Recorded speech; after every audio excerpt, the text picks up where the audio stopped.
responsables. A partir de este momento, las informaciones que son noticia toman el protagonismo. Comienza Informe RCR. Muy buenas tardes, bienvenidos a esta emisión vespertina de Informe RCR, que llega a ustedes a nombre de Jaime Nestares en la dirección general de la estación, de Uritz Arcaya en la gerencia de producción, Marilia García en la coordinación de redacción, en la producción del espacio Génesis Rodríguez y en la dirección técnica Víctor Mejías. Les habla Argenis Barreto. Comenzamos con las informaciones. La Casa Blanca está complacida con la vista de la delegación de la Alternativa Democrática encabezada por Gerardo Blyde, que está en Estados Unidos, según lo expresó un vocero de la administración de Joe Biden a La Voz de América. La subsecretaria del Departamento de Estado norteamericano, Wendy Sherman, recibirá a la delegación venezolana en el marco del Acuerdo de Salvación Nacional impulsado por el presidente interino y presidente de la Asamblea Nacional de 2015, Juan Guaidó. Nos complace dar la bienvenida a una delegación de líderes venezolanos a Washington para discutir el progreso hacia negociaciones integrales y con plazos determinados, dijo un vocero del Consejo de Seguridad Nacional de la Casa Blanca a La Voz de América. El mismo vocero agregó que Washington insiste en considerar una solución negociada para la salida de la crisis en Venezuela que permita alcanzar las elecciones presidenciales y parlamentarias libres y justas. En otras informaciones tenemos que el papel de la Iglesia venezolana en las negociaciones entre la Alternativa Democrática y el régimen de Maduro es de facilitador y no de mediador, según lo aclaró hoy el administrador apostólico de la Arquidiócesis de Caracas y obispo de Mérida, Cardenal Baltasar Porras. El Cardenal Porras indicó que tanto el Vaticano como otras instancias internacionales están al tanto de la gira que lleva a cabo el exalcalde de Baruta, Gerardo Blyde, en pro de estas negociaciones, con miras a que se pueda tener una supervisión efectiva que no termine en un diálogo más.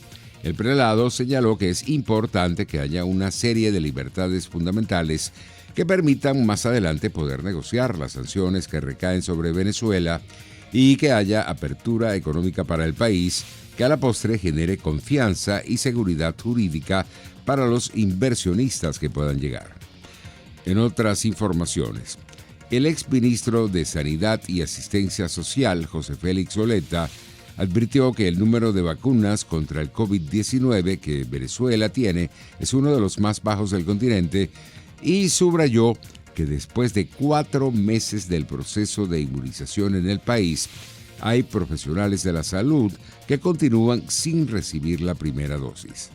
Imagínense usted, si uno suma la población de profesionales de la salud, cercano a 20 a medio millón de personas, más aquellas personas mayores de 60 años que seguramente tendrían la prioridad por tener enfermedades que son comorbilidades, enfermedades como la hipertensión arterial o enfermedades de otro tipo, enfermedades crónicas, mayores de 60 años son 3,5 millones y más los médicos y los profesionales de la salud son 4 millones. Hasta este momento deberíamos haber recibido 8 millones de dosis. Recuerde que son 2 dosis por persona y escasamente se han aplicado unas 3 millones o quizás menos de 3 millones de dosis aplicadas en un periodo de 4 meses. El doctor Oleta aclaró que es perfectamente posible postergar la aplicación de la segunda dosis de la vacuna rusa contra el coronavirus Sputnik V. Y en su opinión es obvio que la decisión de suspender su aplicación en Venezuela responde a que el régimen de Maduro no tiene la disponibilidad del biológico en el país. Es obvio que al no tener el gobierno la disponibilidad de las segundas dosis porque no han llegado, está extendiendo ese periodo entre la primera y la segunda dosis hasta 90 días, 3 meses. Y eso es perfectamente posible porque se ha demostrado que las segundas dosis generan anticuerpos de una manera eficiente e incluso más eficiente que si se administran a los 21 días la segunda dosis. Así que es perfectamente posible, es viable y puede ser recomendable la administración de la segunda dosis en ese periodo de los 90 días después de la primera dosis. Por su parte, la diputada de Primero Justicia en el exilio, Dignora Figuera, denunció que no existe un plan de vacunación en el país y recordó que el régimen de Nicolás Maduro prefirió inmunizar a dirigentes políticos del Partido Socialista Unido de Venezuela antes que a los sectores prioritarios como educadores y profesionales de la salud. El régimen prefirió vacunar e inmunizar a los diputados de la írrita Asamblea Nacional y de los alcaldes del PSV.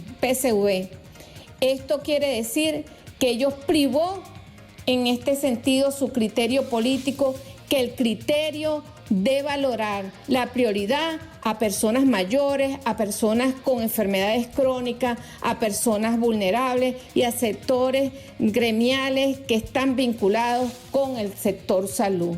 En ese sentido, esta Asamblea Nacional legítima seguirá luchando por el pueblo. En Yaracuy, médicos y trabajadores del sector salud exigieron ser tomados en cuenta en el marco de las jornadas de inmunización contra el coronavirus en el país. Y los médicos, sector salud, no somos mejor que nadie, solo somos diferentes porque la diferencia está en luchar contra la muerte para preservar la vida. Nosotros también somos pueblo como ustedes y por eso luchamos, porque nosotros tenemos familia, hijos, hermanos, y a muchos de nosotros se nos han muerto, no solamente colegas, sino familiares muy cercanos. En otras informaciones tenemos que la diputada por Táchira en el exilio, Gaby Arellano, agradeció a los gobiernos de Colombia y de Brasil por abrir la puerta a sus respectivos países a millones de venezolanos y recordó que en tanto no haya un cambio político en Venezuela, continuará el éxodo desde el territorio nacional.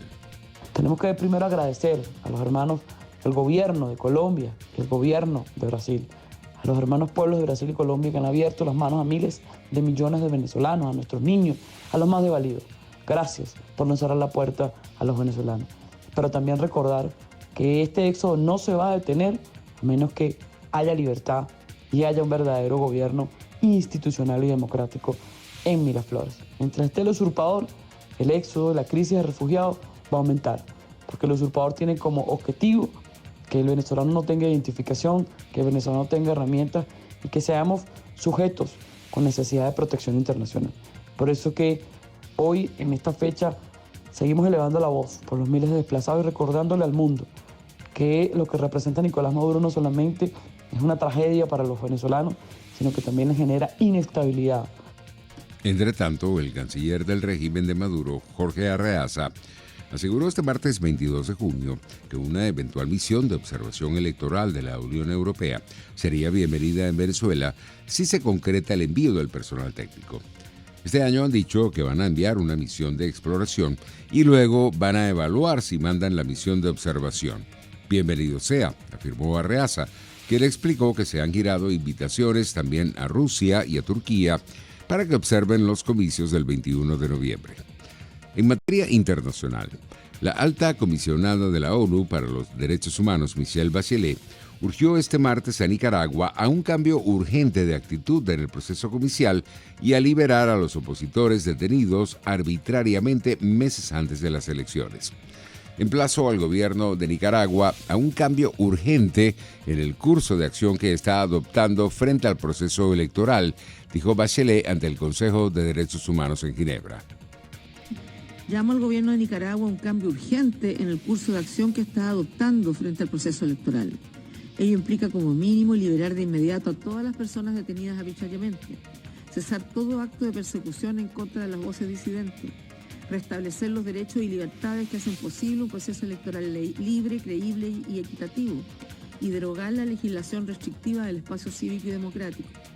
Conforme lo establecido en su última resolución, hago un llamado a este Consejo para que considere con urgencia todas las medidas a su alcance para fortalecer la promoción y protección de los derechos humanos en Nicaragua. Ello incluye la rendición de cuentas por las graves violaciones cometidas desde abril del 2018. Asimismo, reitero que es urgente que se autorice el regreso de una oficina a Nicaragua, así como de los demás mecanismos de derechos humanos, a fin de contribuir a superar la crisis que vive el país. Por su parte, el periodista Carlos Chamorro, director del portal confidencial.com.ni, quien ha sido perseguido por el régimen de Daniel Ortega en Nicaragua, se exilió por segunda vez para resguardar su integridad física. Mi esposa, Desiree Elizondo, y yo salimos de Nicaragua para resguardar nuestra libertad. Hacer periodismo y reportar la verdad no es un delito. Seguiré haciendo periodismo en libertad desde fuera de Nicaragua, escribió en su cuenta en Twitter. Pasamos ahora a España. Los 9 líderes del procés catalán condenados a prisión por el Tribunal Supremo saldrán mañana a mediodía de la cárcel tras la concesión de los indultos aprobada por el gobierno de Pedro Sánchez, mientras el presidente de la Generalitat, Pere Aragonés, ha redoblado hoy sus llamamientos a acordar un referéndum independentista.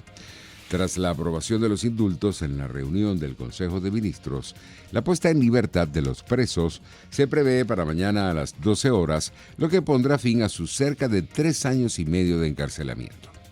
Por su parte, la ministra de Hacienda y portavoz del Gobierno de España, María Jesús Montero, aseguró este martes que el Partido Socialista Obrero Español no va a convocar un referéndum ilegal ni va a permitir que se proclame una declaración unilateral de independencia. Creemos que es importante ser capaces de avanzar en propuestas viables dentro del marco legal, dentro del marco constitucional, que nos permita avanzar en las aspiraciones de mayor autogobierno para Cataluña. Y en este sentido es en donde creemos que se pueden producir puntos de encuentro que yo creo que todos esperamos para superar definitivamente esta etapa que ojalá nunca se hubiera producido y por tanto no vamos a pedir, y no sería de recibo que nadie lo hiciera, que otros abandonen sus pensamientos o abandonen sus ideas, pero que sí tengan una dosis de realidad, de pragmatismo, de viabilidad y que institucional del orden legal podamos avanzar en aquellas cuestiones que permitan una mayor confortabilidad del conjunto de Cataluña en España y de España con Cataluña. La portavoz del partido Vox en el Congreso de los Diputados españoles, Sarracena Olona, calificó como un golpe de Estado los indultos concedidos a los líderes del proceso independentista en Cataluña y anunció que este miércoles pedirán la suspensión cautelar de las medidas de gracias aprobadas por el Ejecutivo. Vamos a invocar la expiación de poder. Sánchez hace de su voluntad la ley que rige en España, aseguró la dirigente política. Hoy se consuma un auténtico golpe de Estado, un golpe de Estado que, como estamos viendo, no necesita en la actualidad que se celebre con pistolas. Es un golpe de Estado desde las mismas instituciones del Estado. Mediante la concesión de estos indultos en contra del criterio de los fiscales del Tribunal Supremo, en contra del criterio del propio Tribunal Supremo como tribunal sentenciador, sin que medie el arrepentimiento de los golpistas condenados, antes al contrario, manifestándose públicamente por parte de los mismos que lo volverán a hacer. Es decir, se conceden unos indultos en contra de todo lo que establece la ley.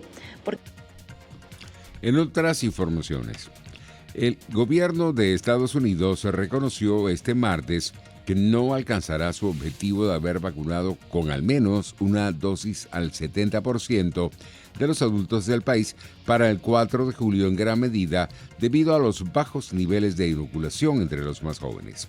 En materia económica, el Bitcoin, la criptomoneda más conocida del mercado, ha llegado a situarse hoy por debajo de los $30,000, el umbral más bajo de la criptodivisa desde el pasado enero, aunque después se ha recuperado en parte. El Bitcoin, que perdió ayer un 9%, llegó a caer hoy hasta los $28,824. Posteriormente, moderó sus pérdidas hasta el entorno del 2% y se sitúa ahora en los $32,300. Pasamos ahora a la materia deportiva.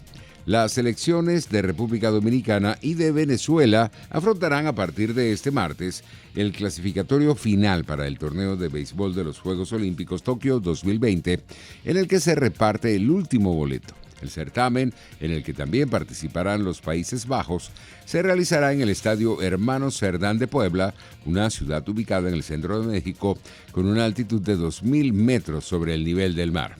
Así estamos llegando al final de esta emisión vespertina. Los esperamos mañana tempranito para nuestra emisión matutina. Hasta entonces.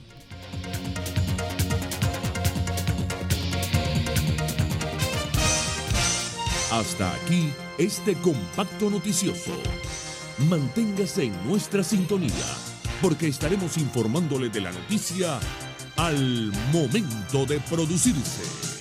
RCR 750 AM.